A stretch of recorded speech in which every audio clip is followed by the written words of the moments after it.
Buenas tardes, damos y damas. Estamos aquí de vuelta los tres contratertulianos favoritos de toda nuestra audiencia, de todo nuestro público. A mi derecha, como siempre, José Ramón Rojo. ¿Qué tal? ¿Cómo estás? Despierto, pero ¿a qué precio? Esa es la actitud, claro que sí. Y a mi izquierda, Jaume Quevedo. ¿Cómo te trata la vida? Fatal, como siempre. Vaya, hoy los ánimos están muy creciditos, ¿no? Sí, Hoy, es que es hoy Kurdistán y estamos... cierto que Pues sí, hoy es por la es noche. grabando por la noche un domingo. Yo estoy muy cansado de todo, así que bueno, ese es el nivel, o sea, este es el nivel que queremos transmitir a nuestros y nuestras oyentes desde el principio. Efusividad, alegría, potencia. Eso es. Y más que Además, nada porque hoy vamos a hablar de algo muy especial. Hoy es Exacto, nuestro... os iba a dar esta buena noticia, ¿no? Para que alegréis esos ánimos. Es que hoy en ¿Qué fue del Kurdistán? Tenemos especial ¿Qué es el Kurdistán? Como ya espero que os suene por todo lo que hemos ido hablando en los anteriores programas, el Kurdistán es una región que ya explicaremos mejor en los siguientes minutos, que se puede equiparar a eso que yo sé que todos conocéis, es la Trinidad.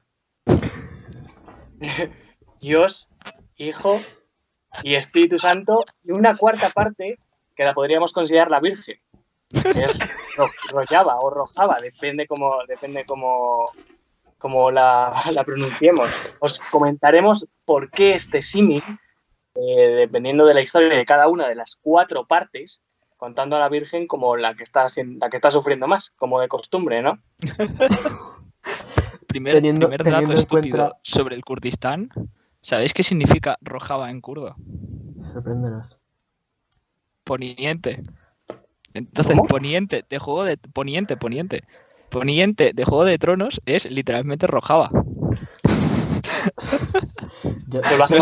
Yo solo quiero decir que teniendo en cuenta que de las tres formas de Dios, Padre, Hijo y Espíritu Santo, que Jorge considere que la Virgen sufre más que el tío que literalmente fue crucificado, un mérito, tienes todo mi apoyo, tienes todo mi soporte. Hoy discutiremos si Rojava es la versión, o sea, es la región kurda que más sufre también, importante, pero bueno. Porque no ha sido siempre así, al menos. Pero me parece que es la que más se parece a la Virgen, ¿no? Actualmente, porque está atacada por todos lados. Sí. Eso seguro. Vale, pues sí, me parece una introducción muy apropiada, porque claro, este Kurdistán es un Kurdistán muy especial, ya que conecta con... Porque hemos hecho ya bastantes programas como este, pero hay uno que tiene un lugar especial en nuestro corazón, que es el primer Kurdistán de todos, el que hicimos hace 2 años ya, ¿no? ¿O el año pasado? Fue el año pasado. Fue el año pasado, en febrero del año pasado, unas semanas antes de ese evento que todos conocemos y que está en el fondo de nuestras mentes, para bien o para mal, y seguramente para mal. Y ese fue un día muy especial para nosotros, porque Sara Ribeiro no nos masacró cuando nos lo merecíamos, por no haberla entregar absolutamente nada. Nada de lo que teníamos que entregar. Pedimos disculpas. Bueno, el caso. Que hicimos nuestro programa original de Que fue del Kurdistán. Y en ese programa, el nombre Que fue del Kurdistán era un chiste. Era una broma. Porque el programa estaba dedicado a un poco filosofía del lenguaje. Y que cómo usamos el lenguaje y algunas formas en las que las palabras tienen significados especiales.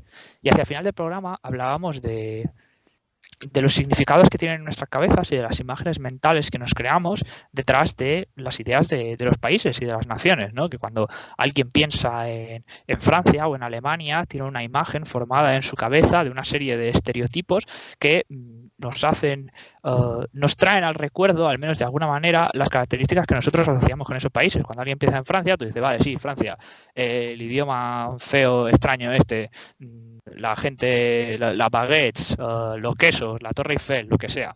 Unas imágenes que realmente pues tienen poco que ver en el fondo con la realidad de ese país. La mayoría de los estereotipos, pues vale, sí, pueden hacer referencia a una cosa u otra que esté ahí, pero no son particularmente totalizantes, no tienen una conexión directa con la realidad, pero que por cómo funciona el reconocimiento de patrones de nuestra cabeza, es como se crean y es como generamos en nuestra mente todas estas identidades colectivas. ¿Qué ocurre? Que al mismo tiempo, al igual que hay países que se dibujan claramente en nuestras mentes, hay otros que no, que el imaginario colectivo ha olvidado y ha dejado de lado, y de los cuales es muy complicado crearnos estas imágenes. Cuando pensamos en Bután, en Brunei, en Namibia, en un montón de países, la imagen que se nos viene a la cabeza no es clara, o verdaderamente no podemos pensar en nada que esté relacionado o que nos evoque a esos lugares. Entonces es prácticamente como si hubiéramos despojado todos esos sitios de identidad. Entonces yo terminé ese primer programa haciendo el chiste de que hay veces que yo me levanto sudoroso algunas noches de verano y me quedo mirando al techo y me pregunto a mí mismo qué fue del Kurdistán. ¿Qué pasa de este lugar ni siquiera tan lejano, pues eso, del que se sabe tanto y tan poco al mismo tiempo? Entonces, pues en este programa a mí me parecía oportuno, también irónico, gracioso, intentar contestar un poco a esta pregunta de ¿qué fue del Kurdistán? O al menos, ¿qué imágenes nos vienen a la cabeza cuando pensamos en el Kurdistán? Y esta es la pregunta con la que quería abrir un poco el programa y que quería extender a mis contertulianos, que es ¿qué imagen del Kurdistán tenéis en vuestra cabeza? ¿Qué es lo que se os aparece cuando pensáis en este lugar, vamos a decir por ahora? Pues si Jorge me lo permite, empiezo yo. A mí se me vienen tres cosas: pastores, fusiles de asalto y que tienen una ciudad que literalmente se llama Batman.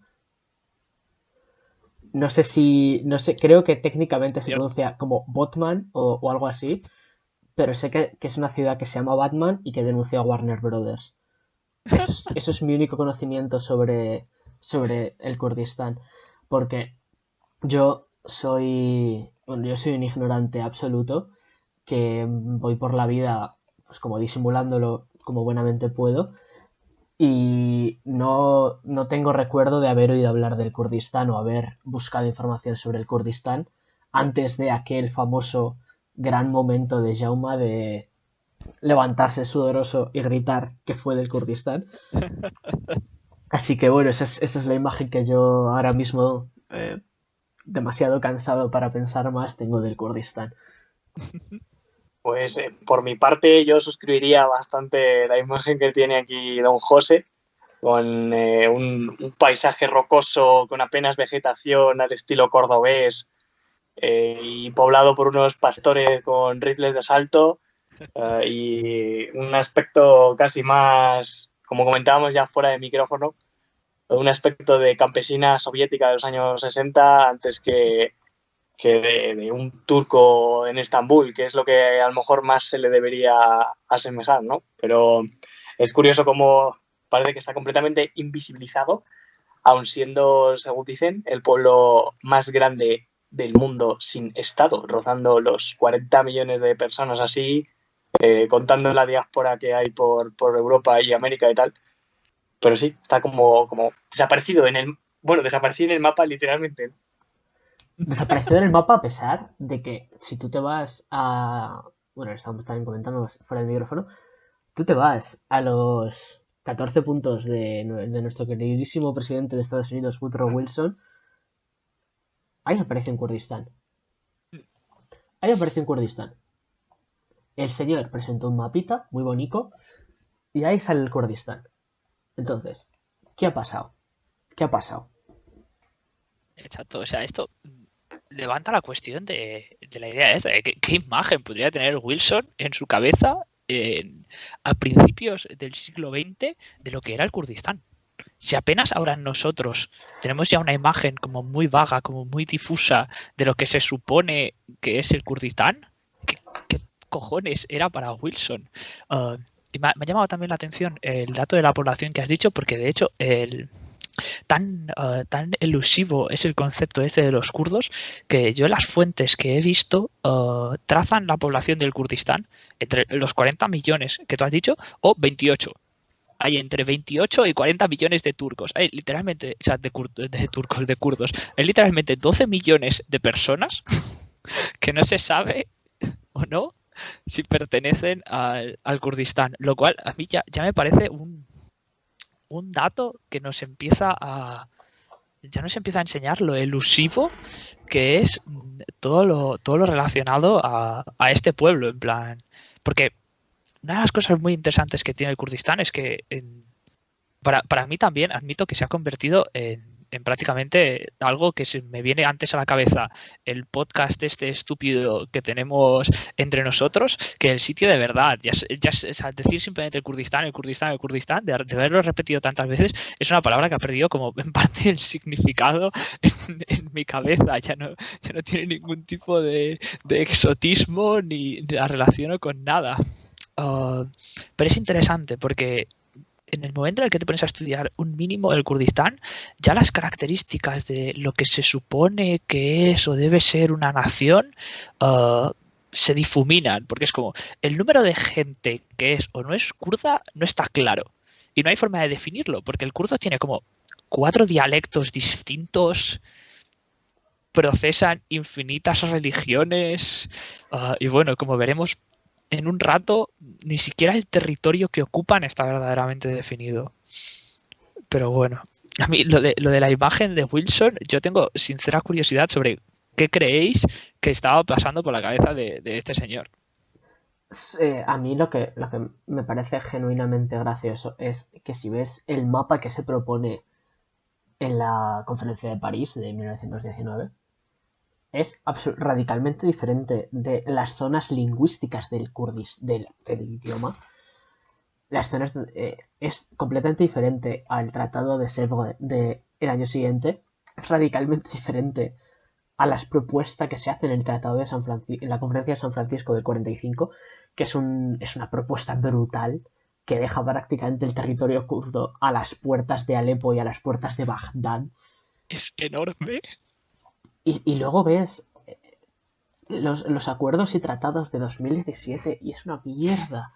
No tiene territorio.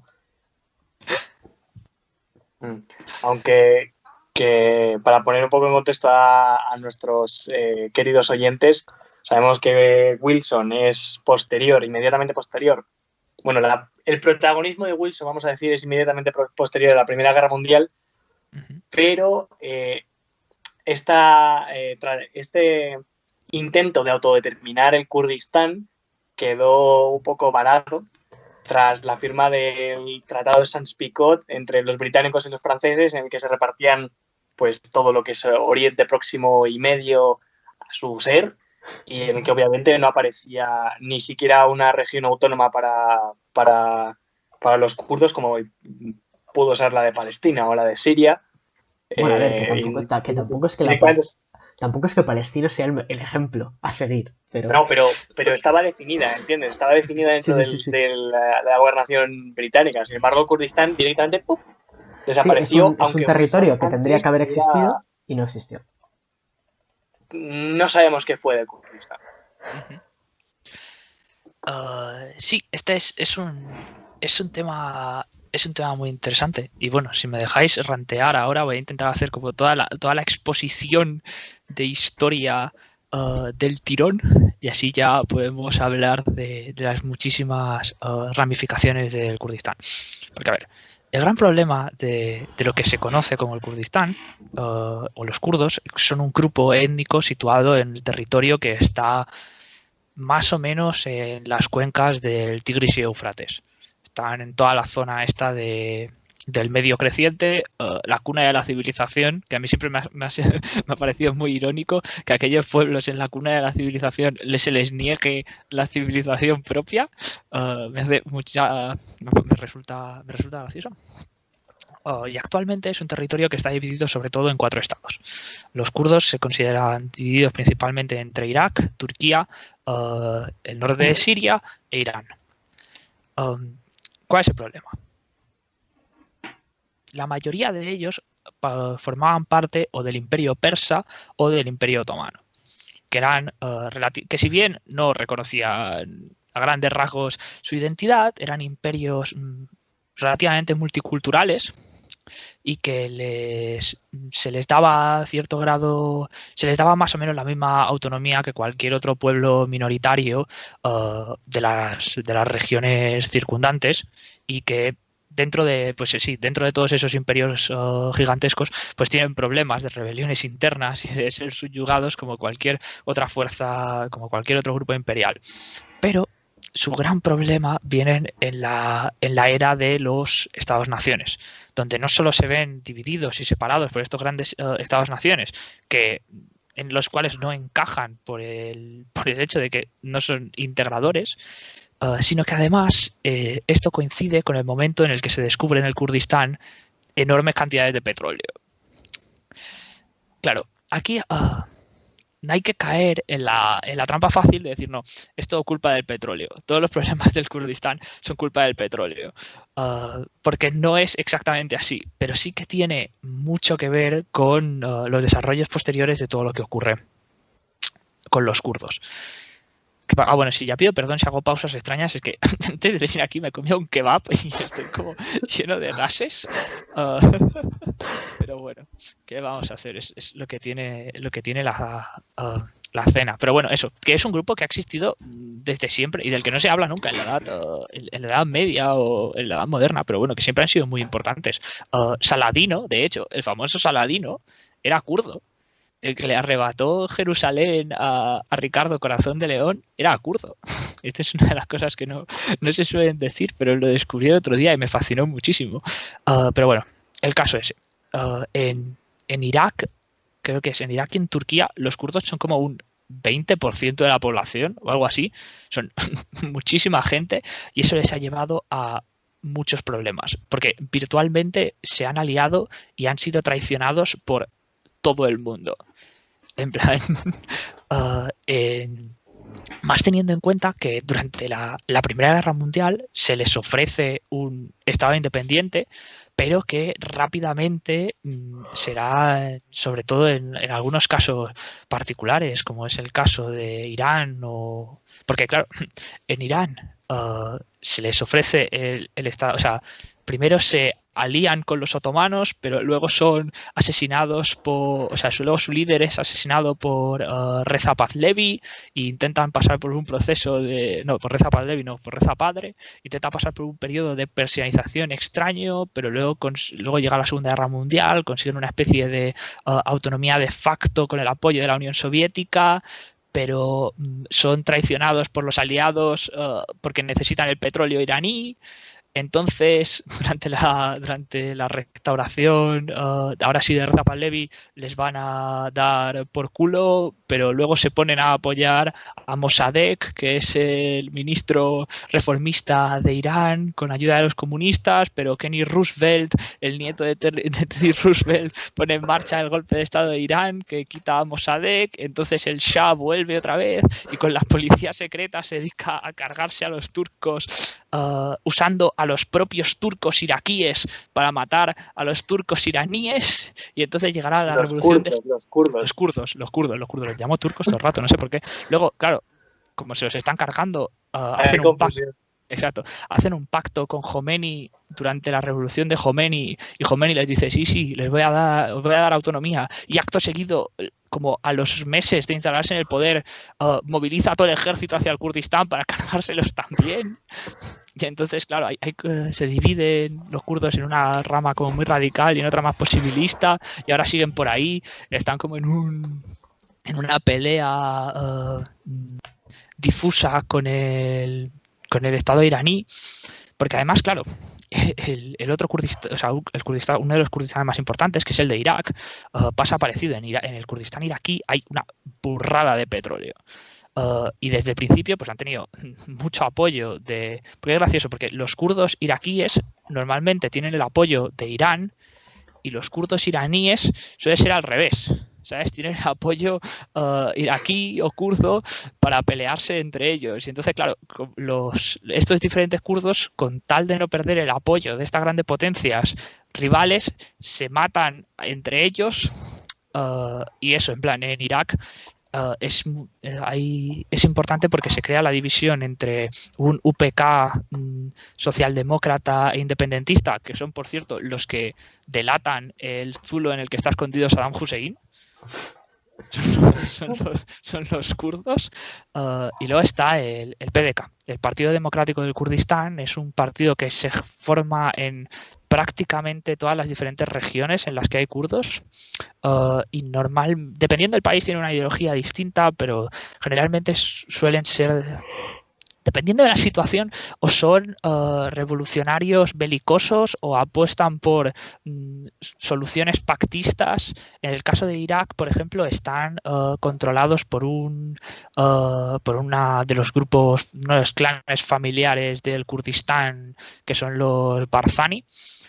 Y bueno, durante muchísimo tiempo, los peshmergas del PDK estaban hospedados por tanto los Estados Unidos como la Unión Soviética, que los Estados Unidos se los llevaba para entrenarlos a Israel, donde le estaba en plan armamento soviético e iraní para que se pelearan pues con Saddam Hussein y con toda esta gente. Y de hecho, actualmente en Irak, el PDK, porque después de toda la guerra de Irak porque en plan, después del el Tratado de Argel entre Irak e Irán, básicamente los Estados Unidos y el gobierno iraní traicionan a los kurdos, y hay una serie de masacres horribles en el Kurdistán en el que se usan armas experimentales y en plan desplazamientos masivos de población y bueno, hay cientos de miles de muertos, pero finalmente después de la guerra de Irak, el gobierno que hay actual de Irak es un gobierno del UPK kurdo, que se turna en la zona kurda de Irak, donde tiene una especie de turnismo con el PDK. Y actualmente Irak tiene una región semiautónoma del Kurdistán que está, bueno, creo que ahora mismo se están turnando y ahora mismo también la lleva el UPK, pero bueno, pero eso, los kurdos actualmente controlan tanto el gobierno de Irak como el gobierno de la región autónoma iraquí del Kurdistán. ¿Sí, José? Yo solo quiero decir que cuando Jaume ha dicho PDK, en mi cabeza ha sonado PDCAT y ha sido como un momentito. ¿Qué está pasando aquí? Por eso le gusta tanto a los catalanes irse a Kurdistán. Y continúa. Esa era toda mi aportación. Y bueno, luego lo de Turquía es increíble, porque en Turquía, en Turquía las Naciones Unidas le prometen a los kurdos turcos que va a haber como una especie de plebiscito, referéndum extraño, que les va a dar la liberación después de un año del final de la Primera Guerra Mundial. Pero claro, entonces Ataturk está en contra del Tratado de Paz de Turquía en la Primera Guerra Mundial, entonces les ofrece a los kurdos una región autónoma si luchan con él para básicamente reconquistar, para en plan alargar la guerra y conseguir lo que en el futuro será el Tratado de Lausana, y los kurdos aceptan, pero Ataturk no respeta y se dedica también a masacrarlos de forma súper bestial, con la ayuda de los franceses. Los franceses también colaboran a cargarse a los turcos, y además los persas que les estaban apoyando también les traicionan eventualmente, y ocurre los incidentes de Dersim y la ley de asentamientos, que se dedica también a movilizarlos y a hacer cosas terribles como hicieron con los armenios y todo esto. Con la occidentalización se calman un poco, pero luego hay una serie de golpes de Estado en Turquía en los 70 y en los 80, creo que es, y básicamente los americanos empiezan a entrenar a las tropas del gobierno turco en contrainsurgencia, y se dedican a usar las técnicas de contrainsurgencia los entrenan en Guatemala y se dedican a usar las técnicas de contrainsurgencia de los contras y todo esto también para arrasar aldeas y suprimirlos de todas las formas posibles. Y claro, como ocurre con todos los procesos de violencia, pues el Kurdistán turco también pasa por un proceso de radicalización significativo, y es cuando en el 78 es cuando se forma el PKK, que es el Partido de los Trabajadores del Kurdistán, que tiene así como un cauce maoísta extraño, pero también es como confederal y o sea, Öcalan, uno de los principales líderes del PKK maoísta, tiene como su propia doctrina feminista en la que la libertad de un pueblo se mide en función de la libertad de sus mujeres, y que por lo tanto un pueblo es tan libre como son libres sus mujeres. Y en los gobiernos que más o menos tienen influencias en el pensamiento de, creo que se llama Abdullah, creo que su nombre es Abdullah Öcalan, pero no estoy seguro. Abdullah Tienen un Öcalan, fuerte... sí, sí, sí. Abdullah, ¿no? Sí, sí. Tienen También todos conocido como Apo. Apo, sí, que es tío. Significa tío en kurdo. Y eso, en plan, están muy influenciadas por este pensamiento como muy confederal, muy democrático, muy feminista, que ese es un poco el pensamiento que se rige actualmente en Rojava, que es el Kurdistán sirio, que siempre se ha considerado, los kurdos de Siria siempre se han considerado que eran un poco los que estaban mejor de todos. Es lo que creo que el dicho era en plan, los kurdos son ciudadanos de, creo que es de quinta categoría en Turquía, de cuarta en Irak, de tercera en Irán y de segunda en Siria, o algo así. El problema es que se llevaron muy... Porque en plan, lo que tienen los kurdos en Siria es que es la zona menos montañosa del Kurdistán. Las demás zonas son zonas todo muy montañosas y muy naturalmente protegidas, y eso lo han usado siempre los kurdos para dar guerra, básicamente, y para pues pelear todo lo aguerridamente que podían, pero en Siria no era el caso. Entonces, por eso los ha hecho siempre un poco más dóciles, por decirlo de alguna manera, aunque con los gobiernos de la familia Assad sí que se creó lo que se llama el cinturón verde o el cinturón árabe, que intentó en plan básicamente joderles económicamente.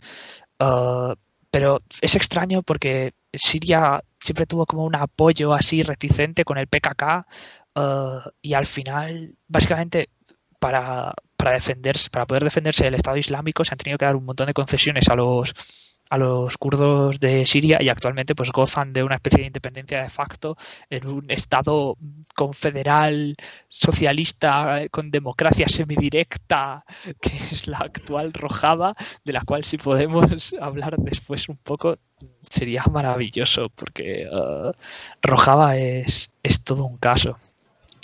Y bueno, yo creo que esto es un poco no sé si nada de lo que he dicho tenía consistencia de cualquier tipo. O sea, sé que ha sido una vomitona de información ininterrumpida, pero bueno, si alguien... Ha sido un claro análisis historiográfico. Yo creo que se han conseguido seguir un hilo nuestra delicada audiencia. Han podido entender todo lo que has dicho, pero sí, al final, en resumen, es como un mare magnum enorme de situaciones en las que el centro de todo lo malo son los kurdos, que de un sitio de otro, sean de Turquía, sean de Irán, sean los iraquíes o los sirios, que al final ni el propio Woodrow ni ningún otro tratado internacional, ni siquiera los estados que compiten en esa zona reconocen. Así que nada, estamos en una situación en la que la guerra civil siria parece estar menguando en brutalidad, pero actualmente, pero en años anteriores, y no me excedo más de 5 años así, los kurdos los de Rojava, me estoy refiriendo, o Rojava, como sea, los kurdos sirios han estado moviéndose de un lado para otro, pegándose más a la frontera turca cuando parecía que tenían el apoyo.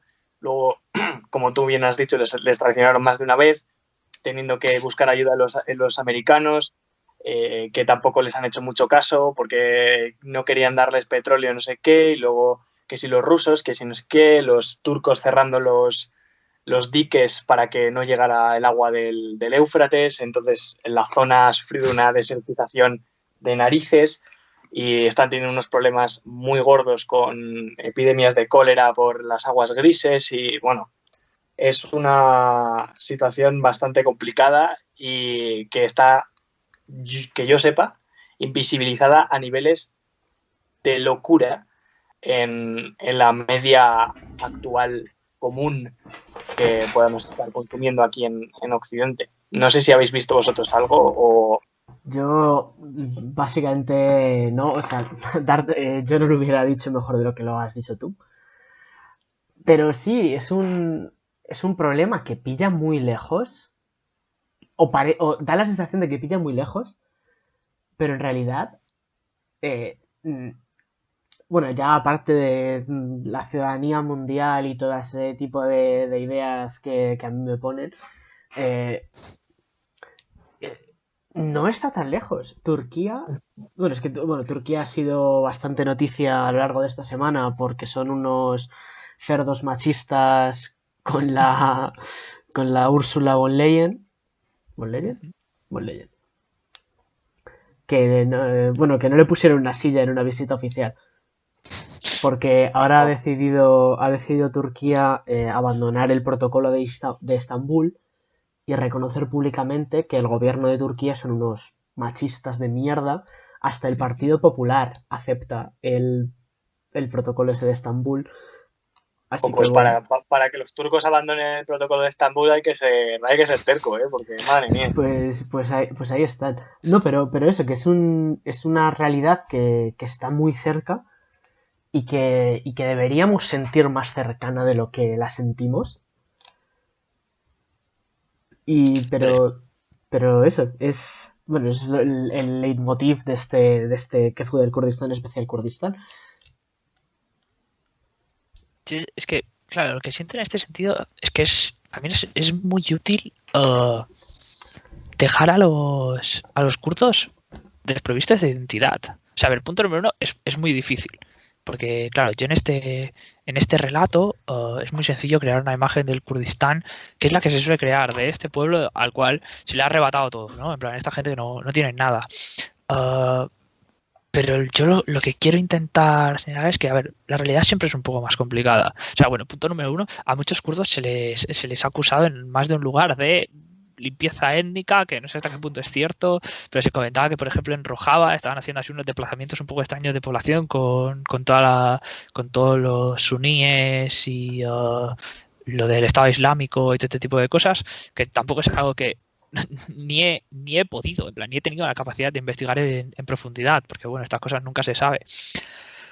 Pero yo sí que creo que es muy útil, porque en el momento en el que en plan empiezas a humanizar y a dar una identidad a grupos de gente como estos, además de que es muy complicado, dar explicación a las alianzas locas que se dan y la forma en la que se les usa, porque en plan se les usa como armas, como un pueblo prácticamente mercenario, prometiéndoles lo más mínimo, que es lo que se le hizo contra el Estado Islámico.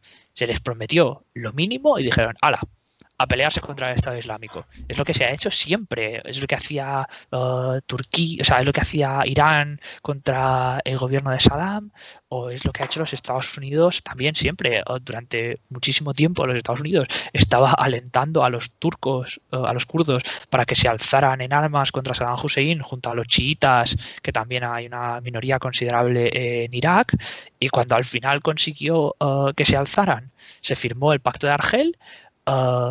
Estados Unidos dijo no, ya no nos interesa y los dejó allá a sus anchas a que Saddam se los cargase a todos.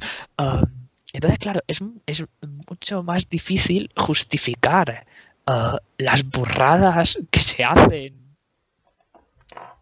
constantemente. O sea, para todo lo que se les usa internacionalmente, si se les da como una imagen consistente, ¿sabes? En plan, si estás hablando constantemente del Kurdistán, yo creo que algunas de las cosas, algunas de las decisiones geopolíticas que se toman con ellos, porque es prácticamente lo que se hace, serían completamente injustificables. Además, sumado a eso de considerarles una herramienta casi bélica, diplomática dentro del juego de poderes en la región y todo, dentro de lo que es el marco de los estados-nación que se empezaron a tratar de imponer en la segunda mitad del siglo XX, los kurdos han ido perdiendo su propia, o sea, han ido incluso eliminando su propia identidad, la que le podía llegar a quedar de kurdo, porque les comenzaron a arabizar dentro de las escuelas, en todo esta corriente Ba'ath de los estados árabes, y haciendo grandes movimientos migratorios como los que estaban acostumbrados a principios del siglo XX, movimientos de población, luego las grandes obras de las presas de los ríos para poder obligar a las poblaciones a tener que desplazarse. Bueno, que eso la verdad es que no es raro en las laderas de aquí, de nuestra sacra península, con tantos cientos de pueblos completamente desolados, que es más o menos la imagen que nos podemos imaginar allí en el Kurdistán. Así que no es tanto este juego de ajedrez en la escena geopolítica, sino que también dentro, en las propias familias, están viendo cómo lo kurdo se queda en un segundo plano y les están obligando a tomar una arabización, por decirlo así, de una concepción árabe de la vida, ¿no? Sí, en este caso de la identidad es algo muy interesante porque en el libro este que estaba leyendo, que tiene un nombre maravilloso, tiene uno de los nombres más cómicos que he escuchado nunca, que el Kurdistán, un país mental, en las primeras páginas cuenta, esa es la declaración de, creo que es un cineasta, sí, que tiene una película que se llama Las tortugas también vuelan, ¿no? Una cosa así, un dramón brutal sobre el Kurdistán, pero dramón de los gordos. Y habla un poco de la identidad de ese abuelo y todo esto, y cuenta un relato muy interesante, porque claro, lo que viene a decir es que, bueno, sí, nosotros estábamos aquí y vinieron los otomanos, y los otomanos nos dijeron, bueno, tú ahora eres un otomano, eres un súbdito del Imperio Otomano. Y luego de repente el Imperio Otomano colapsa y entonces vienen los turcos y te dicen, no, tú eres turco. Coge el Estado-Nación y te dice, no, tú eres turco. Y entonces vienen los ingleses y te dicen, no, tú lo que eres es un súbdito de la leal corona inglesa. Y años más tarde de repente coge y dice, no, ahora eres iraquí. Y el tío decía que su abuelo ni siquiera sabía lo que era Irak. No tenía ni idea. Era una palabra que no había escuchado nunca. Y entonces, claro, cuando a la hora de identificarse con lo que era ser iraquí, pues no lo entendía y no comulgaba con eso. Y eso es, claro, es algo muy, muy interesante en el sentido de que eso, cuando vives en una realidad cambiante como esta, en la que no hay un esfuerzo integrador de ningún tipo, es un poco las crisis identitarias tienen que estar al orden del día. Y yo creo que en este sentido tiene la conclusión que llega a Rojava, y es que el Estado futuro tiene que ser posnacional, o al menos aspirar a ello. En este contexto tiene todo el sentido del mundo. En un contexto en el que además Oriente Medio nunca se ha podido definir, o sea, la historia de la humanidad, como tuvo de nuevo la coherencia temática con el principio del programa, el creciente fértil, que es la cuna de la civilización, que parece que la civilización no está definida nunca lo ha estado por fronteras o no se ha dejado definir por fronteras y tantas aglomeraciones como las que estamos acostumbrados aquí en Europa. Es curioso esa casi contradicción. No sé qué pensáis por ahí. Sí, sí. Y también esto me recuerda no sé cuántas veces nos han repetido la frase de primero se construye Italia y después se construye a los italianos. Pues Mazzini, ¿no? Es de Mazzini. Pero eso es parecido, pues cuando a ti de repente te dicen que tienes que construir Turquía y tú dices, ¿qué cojones es Turquía? ¿O qué cojones es Irak? Acabas con situaciones tan absurdas como esta. ¿Qué es? ¿Qué es el Kurdistán? ¿Qué es ser kurdo? ¿Qué es ser kurdo cuando no te dejan ser kurdo. Sí, a mí o sea, también me hace muchísima gracia una frase que tiene Hobsbawm en Naciones y Nacionalismos, que dice que la concepción de que la nación es previa al nacionalismo es falsa. Que primero existe un nacionalismo y de ese nacionalismo ya se crea la idea colectiva que es la nación como tal.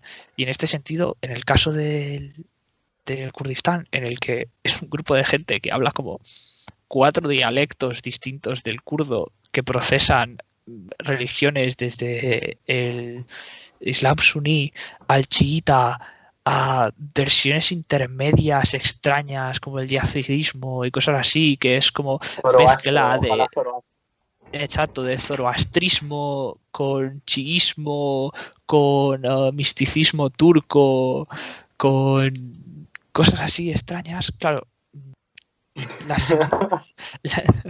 yo creo, en plan eso, el proceso de construcción nacional dentro de, porque clarísimamente no pertenecen a las identidades mayoritarias de los estados que los engloban. Pero es que si además estos estados se esfuerzan activamente en reprimir sus represiones culturales de todas las formas posibles, es normal que esos elementos se hagan más vivos. En plan, y busquen la necesidad de expresarse de otras formas más políticas. No sé si me explico.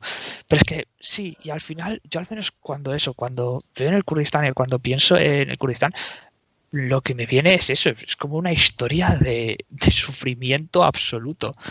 Es como porque da igual donde mires, es prácticamente de lo único que oyes hablar. De esta gente pasándolo fatal, pasándolo muy, muy mal. Unas pobres vidas miserables que parecen tener que ser escuchadas. Y a ver si eso sucede pronto, sea en los medios tradicionales o aquí en ¿qué fue del Kurdistán? El Rojava. Bueno, no sé si nos da tiempo alguna valoración adicional sobre Rojava o sobre... No sé si Jauma tenía algún otro dato curioso sobre el Kurdistán que nos quiera compartir. Pues no lo sé. Ya nos está atacando el Fordismo. Yo tengo la teoría de que Öcalan, el líder del PKK, que fue capturado en Italia después de ser expulsado de Siria, donde tenía asilo político, y de Moscú, donde se le había prometido asilo político, pero no se le dio, que lleva encerrado en una prisión de alto confinamiento turca desde 2007, creo que es, donde le han obligado ya no sé cuántas veces a decir que a los kurdos que bajen las armas y que paren las huelgas de hambre y no sé qué. Yo tengo la teoría de que el tío lleva muerto desde 2011 o así. Y el gobierno turco lo está intentando esconder. También me hace mucha gracia que esta persona tenga la nacionalidad de honor como en una decena de localidades italianas distintas. Incluida Nápoles. Incluida Nápoles. Pero sí, ahí está, en la prisión esta de máxima seguridad de Turquía, que hasta hace un tiempo estaba él solo ahí. Tiene como 70 años, además es un señor mayor, o sea, se le querían condenar a muerte, pero sé que al final le perdonaron. Está condenado a muerte. No, está condenado a cadena perpetua. Le condenaron a muerte, pero creo Está que Turquía prohibió en cadena la pena de perpetua porque estaba condenado a muerte cuando Turquía abolió la pena de muerte. Efectivamente, así es. O sea, pero esto solo se la quitaron por eso. Sí. Salvado por la campana. Una vida miserable. Y tú, Jaume, cenando kebab, haciendo ahí apología cultural. Yo no sé si esto lo has tenido en cuenta. No era el que va a Kurdistán, ¿no? Hay uno en Getafe, pero no era ese. ¿Les has preguntado si eran kurdos? A ver cómo lo tenía llevaban pasando. Mucha pinta. Pero tú cuando piensas en el Kurdistán, ¿qué es lo primero que te viene a la cabeza? A mí es gente empezándolo mal. Ya por razones que son prácticamente marcianas, en mi sentido. Y es que podría estar 40 minutos, se quedan muy cortos para explicar. Ya he hecho ahí como un rundown de las diferentes situaciones en las que se ha visto encontrada esta gente, pero en la que se ha visto encontrada, Dios, estoy cansadísimo. En la que en la que se ha encontrado esta gente, pero al fin y al cabo, claro, es que no resuelve muchas preguntas sobre la identidad y eso, y la cuestión nacional, en plan, porque no solo se junta no solo se juntan estos pueblos que han estado marginados prácticamente desde el principio de los tiempos, sino que además se juntan la necesidad de todo el resto de grandes potencias del mundo de usarlos militarmente, de usar sus muchos recursos y de estar en una situación en general donde parece que todas las invenciones todas las invenciones modernas han jugado en su contra.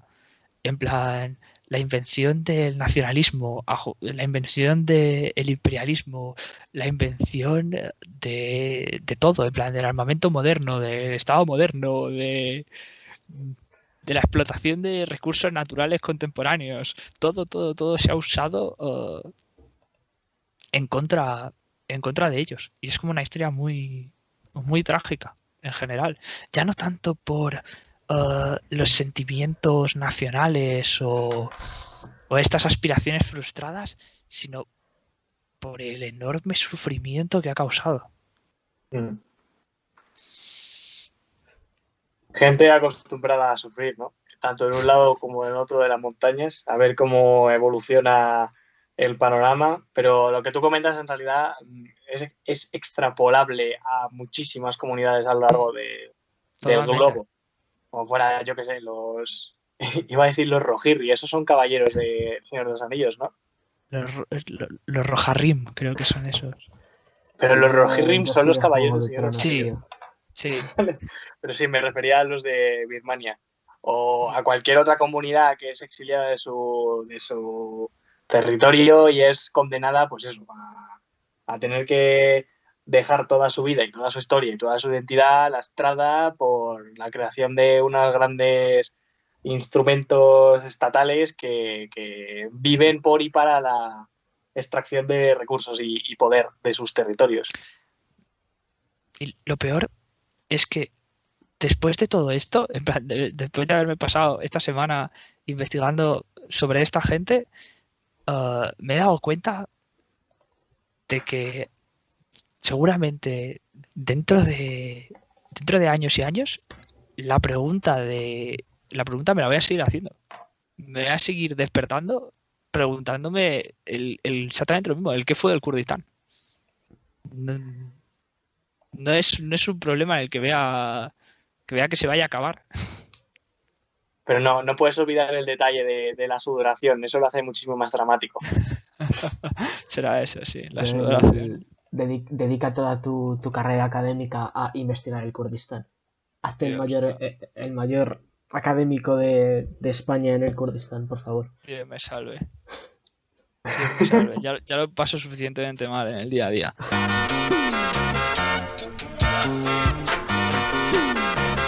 Según los principios de la evolución, venimos del mono. Vaya aberración. Pasa con el Darwin tanto dar la lata, si el hombre viene de la patata. Pasa con el Darwin tanto dar la lata, si el hombre